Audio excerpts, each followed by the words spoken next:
17ರಿಂದ 20ನೇ ಶತಮಾನದ ಮಧ್ಯದವರೆಗೂ ಅರಸು ಮನೆತನದ ರಾಜಾಶ್ರಯ ಎಲ್ಲ ಕಲಾವಿದರುಗಳಿಗೂ ನಿರಂತರವಾಗಿ ದೊರೆಯುತ್ತಾ ಇತ್ತು.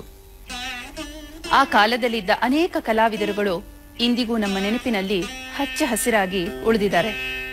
ನಾಟ್ಯ ಸರಸ್ವತಿ ಜಟ್ಟಿ ತಾಯಮ್ಮನವರ ಮೈಸೂರು ಶೈಲಿಯ ಅಭಿನಯ ಅರಮನೆಯ ಅಂಗಳದಲ್ಲೇ ರೂಪುಗೊಂಡಿತು.